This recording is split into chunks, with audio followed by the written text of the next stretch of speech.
ವೀಕ್ಷಕರೇ, ಸಿಂಹ ರಾಶಿಯವರಿಗೆ ಪದೇ ಪದೇ ಜೀವನದಲ್ಲಿ ಸೋಲ್ತಾ ಇರತಕ್ಕಂಥದ್ದು ಯಾಕೆ? ಅತ್ಯಂತ ಕಷ್ಟಗಳು ಬರ್ತಾ ಇರತಕ್ಕಂಥದ್ದು ಯಾಕೆ? ಯಾವುದೇ ಒಂದು ಪ್ರಯತ್ನದಲ್ಲಿ ಪ್ರಾರಂಭದಲ್ಲಿ ಸಿಕ್ಕಂತ ಜಯ ಅಂತ್ಯದಲ್ಲಿ ಸಿಗೋದಿಲ್ಲ ಯಾಕೆ? ಬಹಳಷ್ಟು ಪ್ರಶ್ನೆಗಳು ಇರುತ್ತೆ. ಸಕ್ಸಸ್ ಇನ್ನೇನು ಕೈಗೆ ಸಿಗುತ್ತೆ ಅನ್ನೋಷ್ಟೊತ್ತಿನಲ್ಲಿ ಫೇಲ್ಯೂರ್ ಆಗಿರ್ತಕ್ಕಂತಹ ಅನೇಕ ಕಾರಣಗಳು ನಿಮ್ಮ ಜೀವನದಲ್ಲಿ ಕಂಡು ಬರುತ್ತೆ. ಅದಕ್ಕೆ ಈ ವಿಡಿಯೋದಲ್ಲಿ ಸ್ಪಷ್ಟವಾದ ಒಂದು ಉತ್ತರವನ್ನ ನಾವು ಕಂಡುಕೋಬೇಕಾಗಿದೆ. ಯಾಕಾಗಿ ನಮಗೆ ಸೋಲಾಗ್ತಾ ಇದೆ, ಯಾಕಾಗಿ ನಮಗೆ ಕಷ್ಟಗಳು ಬರ್ತಾ ಇದೆ, ಯಾಕಾಗಿ ಈ ಸೋಲಿಗೆ ನಿಖರವಾದ ಕಾರಣವಾದ್ರೂ ಏನು, ಜೊತೆಗೆ ಇದಕ್ಕೆ ಅದ್ಭುತವಾದ ಪರಿಹಾರಗಳನ್ನ ಏನನ್ನ ಮಾಡ್ಕೋಬೇಕು ಅನ್ನುವಂತಹ ಅತಿ ಅಮೂಲ್ಯವಾದ ವಿಷಯವನ್ನ ತಾವು ಈ ವಿಡಿಯೋದಲ್ಲಿ ತಿಳಿದುಕೊಳ್ತಾ ಇರತಕ್ಕಂಥದ್ದು. ವಿಡಿಯೋ ನಿಮಗೆ ಎಷ್ಟು ಇಂಪಾರ್ಟೆಂಟ್ ಆಗುತ್ತೆ. ನೀವು ಯೂಟ್ಯೂಬ್ ನಲ್ಲಿ ಸಾಕಷ್ಟು ವಿಡಿಯೋಗಳನ್ನ ನೋಡಿರಬಹುದು ಇಲ್ಲಿಗಾಗ್ಲೇ, ಆದ್ರೆ ಈ ವಿಡಿಯೋದಿಂದ ನಿಮಗೆ ಯಾವ ರೀತಿ ಉಪಯೋಗ ಆಗುತ್ತೆ ಅನ್ನುವಂತಹ ನಿಮ್ಮದೇ ಕಾಮೆಂಟ್ ಮಾಡೋದ್ರ ಮೂಲಕ ತಿಳಿಸಿ ಅನ್ನುವಂತ ಚಾಲೆಂಜ್ ಅನ್ನ ಮಾಡ್ತಾ ಬನ್ನಿ. ಹಾಗಿದ್ರೆ ತಡ ಮಾಡೋದು ಬೇಡ, ವಿಡಿಯೋ ಸ್ಟಾರ್ಟ್ ಮಾಡೋಣ. ವೀಕ್ಷಕರೇ, ಸಿಂಹ ರಾಶಿಯವರ ಚೈತ್ರ ಯಾತ್ರೆ ಹಾಗೂ ಯಶಸ್ಸಿನ ಒಂದು ರಹಸ್ಯವನ್ನ ನೋಡೋದಾದ್ರೆ ಅಪಾರವಾದ ಆತ್ಮವಿಶ್ವಾಸ ಹಾಗೂ ನಾಯಕತ್ವದ ಗುಣಗಳನ್ನ ಮೈಗೂಡಿಸಿಕೊಂಡಿರ್ತಕ್ಕಂಥ ಅದ್ಭುತ ಜೀವಿಗಳು ಅಂತ ಹೇಳ್ಬೋದು ಸಿಂಹರಾಶಿಯವರಿಗೆ. ಆದ್ರೆ ಇದು ಅತಿಯಾದಾಗ ಕೆಲವೊಮ್ಮೆ ಏನಾಗುತ್ತೆ, ಅಹಂಕಾರದ ಭಾವನೆಗಳು ಜನಕಣ್ಣಿಗೆ ಗೋಚರ ಆಗುವಂತದ್ರಿಂದ ಕೆಲವೊಮ್ಮೆಗೆ ನಿಮ್ಮ ಯಶಸ್ಸಿಗೆ ಮುಳ್ಳಾಗುವಂತಹ ಸಾಧ್ಯತೆಗಳಿರುತ್ತೆ. ಸಿಂಹರಾಶಿಯವರೇ, ಜ್ಯೋತಿಷ್ಯ ಚಕ್ರದ 5ನೇ ರಾಶಿ ನೀವು ನೋಡಿ. ಈ ಸಿಂಹರಾಶಿ ಅಂತಂದ್ರೆ ರಾಜರಸಿಕವಾಗಿರ್ತಕ್ಕಂತಹ ಗುಣ, ಅಧಿಕಾರವಾಗಿರ್ತಕ್ಕಂತಹ ಅಧಿಕಾರದ ಅಪ್ರತಿಮ ಪ್ರತಿಭೆ ಅಂತ ಹೇಳ್ಬೋದು. ಒಂದು ಒಳ್ಳೆ ತೇಜಸ್ ಅನ್ನುವಂಥದ್ದು ನಿಮ್ಮಲ್ಲಿರುತ್ತೆ. ನಿಮ್ಮ ರಾಶಿಯ ಕಾರಕತ್ವ ಆಡಳಿತ, ಸೃಜನಶೀಲತೆ, ಧೈರ್ಯ ಹಾಗೂ ಉನ್ನತವಾಗಿರ್ತಕ್ಕಂಥ ಸ್ಥಾನಮಾನ. ನಿಮ್ಮ ಅಧಿಪತಿ ಯಾರು? ಸೂರ್ಯ. ಸೂರ್ಯ ಅಂತಂದ್ರೆ ಏನು? ಆತ್ಮಬಲ, ಆರೋಗ್ಯ, ತಂದೆ ಹಾಗೂ ಜಗತ್ತಿನ ಬೆಳಕು ನೀಡ್ತಕ್ಕಂಥ ರಾಜಗ್ರಹ ಅಂತ ಹೇಳ್ಬೋದು ಸೂರ್ಯ ಅಂತಂದ್ರೆ. ನೋಡಿ, ಅಗ್ನಿ ತತ್ವದ ರಾಶಿ ಆಗಿರೋದ್ರಿಂದ ನೀವು ಜ್ವಾಲೆಯಂತೆ ಪ್ರಖರವಾಗಿರ್ತಕ್ಕಂಥ ವ್ಯಕ್ತಿತ್ವವನ್ನ ಹೊಂದಿರತಕ್ಕಂತಹ ಒಂದು ಸಮಾಜದಲ್ಲಿ ಬದುಕುವಂತಹ ಒಂದು ಗೌರವವನ್ನ ಬಯಸುವಂತಹ ಸ್ವಾಭಿಮಾನಿಗಳು ಅಂತ ಹೇಳ್ಬೋದು. ನೀವು ಜಗತ್ತನ್ನ ಆಳ್ತಕ್ಕಂಥ ದೃಷ್ಟಿಕೋನದಿಂದ ನೋಡುವಂತವರು. ನಿಮ್ಮನ್ನ ಅಷ್ಟೇ ನೋಡಲ್ಲ, ನೀವು ಎಲ್ಲರನ್ನು ನೋಡುವಂತ ವ್ಯಕ್ತಿತ್ವ.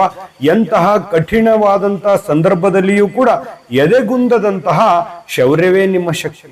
ಶೌರ್ಯ ನಿಮ್ಮ ದೊಡ್ಡ ಶಕ್ತಿ ಅಂತ ಹೇಳ್ಬೋದು. ನಿಮ್ಮ ಜೀವನದ ಚೈತನ್ಯ ಸೂರ್ಯನ ಪ್ರಖರತೆ ಅಂತ ಹೇಳ್ಬೋದು. ಆದ್ರೆ ಇದೇ ಸ್ಥಳದಲ್ಲಿ ನಿಮ್ಮ ಏಳಿಗೆಯನ್ನ ತಡಿತಕ್ಕಂಥ ಅಂಶಗಳು ಕೂಡ ಅಡಗಿದೆ ಅನ್ನುವಂಥದ್ದು ನೀವು ಗಮನದಲ್ಲಿ ಇಟ್ಕೋಬೇಕಾಗತ್ತೆ. ನಿಮ್ಮ ಜನ್ಮ ಜಾತಕದಲ್ಲಿ ಸೂರ್ಯನು 6ನೇ ಮನೆಯಲ್ಲಿ ಅಥವಾ 8ನೇ ಮನೆಯಲ್ಲಿ ಅಥವಾ ವ್ಯಯಸ್ಥಾನದಲ್ಲಿ 12ನೇ ಮನೆಯಲ್ಲಿದ್ದಾಗ ಹಾಗೂ ಪಾಪ ಗ್ರಹಗಳ ಪ್ರಭಾವಕ್ಕೆ ಒಳಗಾದಾಗ ಸೂರ್ಯನ ಸಾತ್ವಿಕ ಶಕ್ತಿ ಕಡಿಮೆಯಾಗಿ ಅಹಂಕಾರ ಶುರು ಆಗುವಂತಹ ಸಾಧ್ಯತೆ ಇರುತ್ತೆ. ಇಂತಹ ಸಂದರ್ಭದಲ್ಲಿ ನೀವು ವಾಸ್ತವ ಶಕ್ತಿಗಿಂತ ಹೆಚ್ಚಾಗಿ ನಿಮ್ಮ ಪ್ರತಿಷ್ಠೆಯ ಲೋಕದಲ್ಲಿ ವಿಹರಿಸುವಂತಹ ಸಾಧ್ಯತೆಗಳಿರ್ತದೆ. ಬೇರೆಯವರಲ್ಲೂ ಈ ನೀಡುವಂತಹ ಸಲಹೆಗಳು, ಬೇರೆಯವರು ನೀಡತಕ್ಕಂಥ ಸಲಹೆಗಳನ್ನ ಸ್ವೀಕರಿಸುವಲ್ಲಿ ಅತಿಯಾಗಿರ್ತಕ್ಕಂಥ ದ್ವಂದ್ವ ಇರುತ್ತೆ. ಯಾಕಂತಂದ್ರೆ ನಿಮ್ಮಲ್ಲಿ ಒಂದು ಗೊಂದಲ ಇರುತ್ತೆ. ನನ್ನ ನಿರ್ಧಾರವೇ ಚೆನ್ನಾಗಿದೆಯಾ ಅಥವಾ ಬೇರೆಯವ್ರ ನಿರ್ಧಾರನ ತಗೋಬೇಕಾ, ಅಥವಾ ಬೇರೆಯವ್ರ ನಿರ್ಧಾರ ತಗೊಂಡ್ರೆ ನಿಮ್ಮ ಒಂದು ಸ್ವಾಭಿಮಾನಕ್ಕೆ ಎಲ್ಲಿ ಧಕ್ಕೆ ಬರುತ್ತೆ ಅಂತ ತಿಳ್ಕೊಂಡು ನೀವೇನ್ ಮಾಡ್ತೀರಿ, ನಿಮ್ಮ ಸ್ವಂತವಾಗಿರ್ತಕ್ಕಂಥ ನಿರ್ಧಾರಕ್ಕೆ ಕಟಿಬದ್ಧವಾಗಿರ್ತೀರಿ.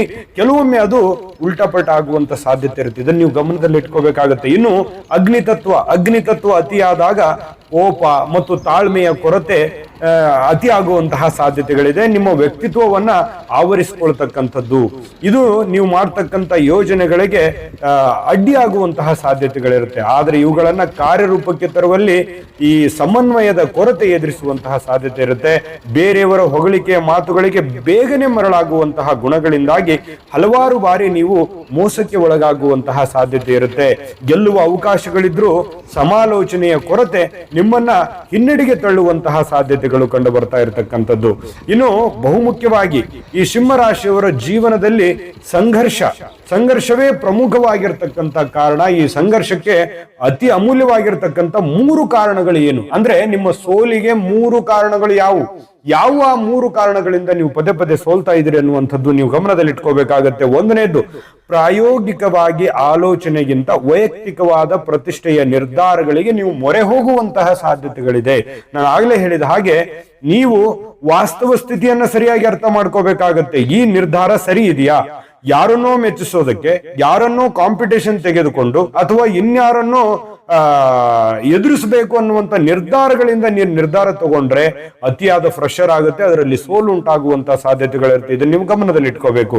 ಇನ್ನು ಎರಡನೇ ನೀವು ಏನಂತಂದ್ರೆ ಅಂಶ ಯಾವುದು ನಿಮ್ಮ ಸೋಲಿಗೆ ಅಂತಂದ್ರೆ, ಸೋಲನ್ನ ಒಪ್ಪಿಕೊಳ್ಳುವ ಬದಲು ಅದನ್ನ ಮುಚ್ಚಿಡ್ತಕ್ಕಂತಹ ಸಾಧ್ಯತೆಗಳಿರುತ್ತೆ. ಯಾಕಂತ ನನ್ನ ಗೌರವಕ್ಕೆ, ನನ್ನ ಪ್ರತಿಷ್ಠೆಗೆ, ನನ್ನ ಗೌರವಕ್ಕೆ ನನಗೆ ಯಾವುದೇ ರೀತಿಯಿಂದ ಒಂದು ಮಾತು ಬರಬಾರದು. ಎಷ್ಟೇ ನಷ್ಟ ಆಗ್ಲಿ, ಅದು ಎಷ್ಟೇ ಕಷ್ಟ ಆಗ್ಲಿ, ಆದ್ರೆ ನನ್ನ ಗೌರವಕ್ಕೆ ಅಥವಾ ನನ್ನ ಖ್ಯಾತಿಗೆ ಚ್ಯುತಿ ಬರಬಾರದು ಅನ್ನುವಂತಹ ಮರೆಮಾಡುವಂತಹ ಒಂದು ಗುಣ ನಿಮ್ಮಲ್ಲಿ ಇರ್ತಕ್ಕಂಥದ್ದು.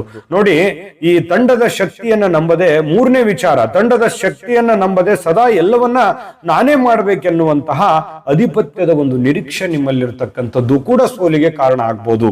ಅಂದ್ರೆ ಏನು, ನೀವು ಎಲ್ಲರನ್ನೂ ಸಡನ್ ಆಗಿ ನಂಬಿಡ್ತೀರಿ, ಎಲ್ಲವನ್ನೂ ಸಡನ್ ಆಗಿ ನಂಬಿಡ್ತೀರಿ, ಆಮೇಲೆ ಏನಾಗುತ್ತೆ, ಯಾರನ್ನೋ ಮೆಚ್ಚೋದಕ್ಕೆ ಹೋಗಿ ಇನ್ಯಾವುದೋ ಒಂದು ಪ್ರಾಬ್ಲಮ್ಗಳು ಬರ್ತವೆ. ಇದ್ರ ಬಗ್ಗೆ ನೀವು ಗಮನದಲ್ಲಿ ಇಟ್ಕೋಬೇಕಾಗುತ್ತೆ. ನಿಮ್ಮ ಸೋಲಿಗೆ ಪ್ರಮುಖವಾಗಿರ್ತಕ್ಕಂಥ ಈ 3 ಕಾರಣಗಳು. ಹೌದು, ನಿಮ್ಗೆ ಗೌರವ ಇದೆ, ಪ್ರತಿಷ್ಠೆ ಇದೆ, ನೀವು ಎಲ್ಲ ರಾಶಿಗಳಲ್ಲಿ ಬಹಳ ಅತ್ಯಂತ ಪ್ರಭಾವಶಾಲಿ ಆಗಿರುವಂತದ್ದು ಸಿಂಹರಾಶಿ. ಈ ಸಿಂಹರಾಶಿಯವರಿಗೆ ಏನಾಗುತ್ತೆ, ತಮ್ಮ ಒಂದು ಗೌರವಕ್ಕೋಸ್ಕರ ಅತ್ಯಂತ ದುಡ್ಡನ್ನು ಖರ್ಚು ಮಾಡೋದು, ಯಶಸ್ಸನ್ನ ಹಾಳು ಮಾಡ್ಕೊಳ್ಳುವಂತ ಸನ್ನಿವೇಶಗಳು ನಿಮ್ಮ ಜೀವನದಲ್ಲಿ ನಡೆದಿದ್ದಿರುತ್ತೆ. ಆದ್ರೆ ಇದಕ್ಕೊಂದು ಕೊನೆ ಬೇಡವಾ? ಈ ವಿಡಿಯೋದಲ್ಲಿ ನಿಮ್ಗೆ ಸ್ಟಾರ್ಟಿಂಗ್ ಅಲ್ಲಿ ಹೇಳ್ದಂಗೆ, ಈ ನಿಮ್ಮ ಸೋಲಿಗೆ ಕಾರಣ ಆಗಿರ್ತಕ್ಕಂಥ ಈ ಸಮಸ್ಯೆಗಳಿಗೆ ಶಾಶ್ವತವಾದ ಪರಿಹಾರಗಳು ಏನು, ಯಾವ ಪರಿಹಾರಗಳನ್ನ ಮಾಡಿದ್ರೆ ನಿಮ್ಮ ಜೀವನದಲ್ಲಿ ನೀವು ಸಕ್ಸಸ್ ಆಗ್ತೀರಿ, ಈ ಸೋಲಿನಿಂದ ನೀವು ಹೊರಗಡೆ ಬರ್ತೀರಿ ಅನ್ನುವಂಥದ್ರ ಬಗ್ಗೆ ಖಂಡಿತ ನೀವು ತಿಳ್ಕೊಬೇಕಾಗತ್ತೆ. ವಿಡಿಯೋ ಈಗ ಸ್ಟಾರ್ಟ್ ಆಗಿದೆ ಅಂತ ಹೇಳ್ಬೋದು. ಆ ಪರಿಹಾರಗಳನ್ನ ನೀವು ಖಂಡಿತವಾಗ್ಲೂ ತಿಳ್ಕೊಬೇಕಾಗತ್ತೆ. ಅದನ್ನ ಹೇಳೋದಕ್ಕಿಂತ ಮುಂಚೆ ನಿಮಗೋಸ್ಕರನೇ ಒಂದು ಚಿಕ್ಕ ವಿಡಿಯೋ ಇದೆ, ಅದನ್ನ ನೋಡ್ಕೊಂಡ್ ಬನ್ನಿ, ಉಳಿದಿರುವಂತ ಮಾಹಿತಿಯನ್ನ ತಿಳಿಸೋಣ. ನಿಮ್ಮ ಜಾತಕ ಗೊತ್ತಿಲ್ಲದೆ ಜೀವನದ ಚಿಂತೆ ಮಾಡ್ತಾ ಇದ್ದೀರಾ? ಅನೇಕ ಜ್ಯೋತಿಷರಲ್ಲಿ ಕೇಳಿ ಹಣ ನೆಮ್ಮದಿ ಕಳೆದುಕೊಂಡಿದ್ದೀರಾ? ಚಿಂತೆ ಬಿಡಿ, ನಿಮ್ಮ ಮುಂದಿನ ಜೀವನದ ಬಗ್ಗೆ ನೀವೇ ತಿಳಿದುಕೊಳ್ಳುವ ಸುವರ್ಣಾವಕಾಶ. ಕೇವಲ 499 ರೂಪಾಯಿಗೆ ನಿಮ್ಮ ಸಂಪೂರ್ಣ ಜನ್ಮ ಜಾತಕ ನಿಮ್ಮ ಕೈಯಲ್ಲಿ. ಈ ಜಾತಕದಲ್ಲಿ ನಿಮ್ಮ ವಿದ್ಯಾಭ್ಯಾಸದ ಬಗ್ಗೆ, ಉದ್ಯೋಗ, ಮದುವೆ, ಹಣಕಾಸಿನ ಸಮಸ್ಯೆಗಳ ಬಗ್ಗೆ, ಆಸ್ತಿ ವಿಚಾರಗಳ ಬಗ್ಗೆ, ಆರೋಗ್ಯ ಸಮಸ್ಯೆಗಳ ಬಗ್ಗೆ, ದಾಂಪತ್ಯ ಕಲಹಗಳ ಬಗ್ಗೆ, ನಿಮಗಿರುವ ತೊಂದರೆಗಳೇನು, ಅದಕ್ಕೆ ಪರಿಹಾರಗಳೇನು, ಜಾತಕದಲ್ಲಿ ಯಾವ ಯಾವ ಯೋಗಗಳಿದೆ, ನಿಮಗಿರುವ ದೋಷಗಳಿಗೆ ಪರಿಹಾರಗಳೇನು ಎನ್ನುವಂತಹ ಸಮಗ್ರ ಮಾಹಿತಿ ಈ ನಿಮ್ಮ ಜನ್ಮ ಜಾತಕದಲ್ಲಿರುತ್ತದೆ. ಈ ಜಾತಕ ನಿಮಗೆ ಅರ್ಥವಾಗುವಂತಹ ರೀತಿಯಲ್ಲಿ ನಿಮ್ಮದೇ ಭಾಷೆಯಲ್ಲಿ ಪಡೆಯಬಹುದು. ಈ ಜಾತಕ 80ರಿಂದ 90 ಪುಟಗಳು ಹೊಂದಿರುತ್ತವೆ. ಕೇವಲ 15 ನಿಮಿಷಗಳಲ್ಲಿ ನಿಮ್ಮ ವಾಟ್ಸ್ಆಪ್ ಸಂಖ್ಯೆಗೆ PDF ಫೈಲ್ ನ ಮೂಲಕ ಕಳುಹಿಸಲಾಗುತ್ತದೆ. ಈಗಲೇ ನಿಮ್ಮ ಜನ್ಮ ಜಾತಕವನ್ನ ಪಡೆಯಲು ಹಾಗೂ ಗುರುಜಿಯವರ ಸಲಹೆಗಳನ್ನ ಪಡೆಯಲು ನಮ್ಮ ವಾಟ್ಸ್ಆಪ್ ಸಂಖ್ಯೆಗೆ ಜಾತಕ ಎಂದು ಮೆಸೇಜ್ ಮಾಡಿ ನಿಮ್ಮ ಭವಿಷ್ಯದ ಕನ್ನಡಿಯನ್ನ ಪಡೆದುಕೊಳ್ಳಿ. ಕೇವಲ 499 ರೂಪಾಯಿಗೆ ನಿಮ್ಮ ಸಂಪೂರ್ಣ ಜನ್ಮ ಜಾತಕ ನಿಮ್ಮ ಕೈಯಲ್ಲಿ. ನೋಡಿದ್ರಲ್ಲ ವೀಕ್ಷಕರ, ಇದು ಅಂತಿಂತ ಆರ್ಡಿನರಿ ಜಾತಕ ಅಲ್ಲ. ಭಾರತದ ಎಲ್ಲ ಭಾಷೆಗಳಲ್ಲಿ ಸಿಗ್ತಕ್ಕಂಥ 80ರಿಂದ 100 ಪುಟದ ಸಂಪೂರ್ಣವಾದ ಜನ್ಮ ಜಾತಕ ಫಲ, ಅದು ನಿಮ್ಮದೇ ಆಗಿರತಕ್ಕಂತ ಸಂಪೂರ್ಣ ಜನ್ಮ ಜಾತಕ ಫಲ ಇದಾಗಿರ್ತಕ್ಕಂಥದ್ದು. ಈಗಲೇ ನಂಬಿಕೆ ವಿಶ್ವಾಸದಿಂದ ಆರ್ಡರ್ ಮಾಡ್ಕೊಂಡು ತರಿಸ್ಕೊಳ್ಳಿ ಅನ್ನುವಂತ ಮಾತನ್ನ ಹೇಳ್ತಾ, ಸಿಂಹರಾಶಿಯವರೇ, ಅತ್ಯಂತ ಪ್ರಮುಖವಾದ ಸರಳವಾದ ಒಂದಿಷ್ಟು ಪರಿಹಾರಗಳು, ಇದು ಒಂದು 3 ಪರಿಹಾರಗಳನ್ನ ನೀವು ಗಮನದಲ್ಲಿ ಇಟ್ಕೋಬೇಕಾಗತ್ತೆ. ಈ ಪರಿಹಾರಗಳು ಏನು ನೋಡಿ, ತುಂಬಾ ಸಿಂಪಲ್ ಇದೆ. ಪ್ರತಿದಿನ ಬೆಳಗ್ಗೆ ಸೂರ್ಯೋದಯದ ಸಮಯದಲ್ಲಿ ಸೂರ್ಯನಿಗೆ ಅರ್ಘ್ಯ ಅರ್ಪಿಸ್ತಕ್ಕಂಥದ್ದು, ಜೊತೆಗೆ ಆದಿತ್ಯ ಹೃದಯ ಸ್ತೋತ್ರವನ್ನ ಪಠಣ ಮಾಡತಕ್ಕಂಥದ್ರಿಂದ ನಿಮಗೆ ಅದ್ಭುತವಾದ ಫಲ ಸಿಗುತ್ತೆ. ಇದು ಏನಾಗುತ್ತೆ, ಅಂತರಾತ್ಮದ ಶಕ್ತಿಯನ್ನ ಒಗ್ಗೂಡಿಸಿ ನಿಮ್ಮ ತೇಜಸ್ಸನ್ನ ಹೆಚ್ಚು ಮಾಡತಕ್ಕಂತ ಸಾಧ್ಯತೆಗಳು ಕಂಡು ಬರುತ್ತೆ. ಭಾನುವಾರದ ದಿನ ಗೋಧಿ ಅಥವಾ ಕೆಂಪು ಬಣ್ಣದ ವಸ್ತುವನ್ನ ದಾನ ಮಾಡೋದ್ರ ಮೂಲಕ ಅಥವಾ ಈ ಶಿವನ ಆರಾಧನೆ ಮಾಡತಕ್ಕಂಥದ್ರ ಮೂಲಕ ಸೂರ್ಯನ ಆತ್ಮಕಾರಕನಾಗಿರ್ತಕ್ಕಂಥದ್ರಿಂದ ಈ ಆರಾಧನೆಯು ನಿಮ್ಮಲ್ಲಿ ಸರಿಯಾದ ನಿರ್ಧಾರವನ್ನ ತೆಗೆದುಕೊಳ್ಳುವಂತ ಸಾಮರ್ಥ್ಯವನ್ನ ವೃದ್ಧಿ ಮಾಡತಕ್ಕಂತ ಸಾಧ್ಯತೆ ಇದೆ. ಇದು ನಿಮ್ಮ ಮಾನಸಿಕ ಉದ್ವೇಗವನ್ನ ನಿವಾರಿಸತಕ್ಕಂತ ಸಾಧ್ಯತೆಗಳು ಕಂಡು ಬರ್ತಾ ಇರತಕ್ಕಂಥದ್ದು. ಯಾವುದೇ ವ್ಯವಹಾರ ಅಥವಾ ಅಧಿಕಾರ ಅಥವಾ ಯಾವುದೇ ಒಂದು ವಿಚಾರದಲ್ಲಿ ನಿರ್ಧಾರವನ್ನ ತೆಗೆದುಕೊಳ್ಳುವಾಗ ಆ ಒಂದು ಸಮಯಕ್ಕೆ ನೈಜ ಸ್ಥಿತಿಯನ್ನ ವಿಶ್ಲೇಷಿಸಿ ನಿರ್ಧಾರ ತೆಗೆದುಕೊಳ್ಳೋದಕ್ಕೆ ಶಕ್ತಿಯನ್ನು ಕೊಡುತ್ತೆ. ನಿಮ್ಮನ್ನ ಅತಿಯಾಗಿ ಈ ಹೊಗಳುವವರ ವಿರುದ್ಧವಾಗಿ ಸ್ವಲ್ಪ ಎಚ್ಚರಿಕೆ ಇರೋದಕ್ಕೆ ನಿಮಗೆ ಅನುಕೂಲ ಆಗುತ್ತೆ ಅನ್ನುವಂಥದ್ದು ನೀವು ಗಮನದಲ್ಲಿ ಇಟ್ಕೋಬೇಕು.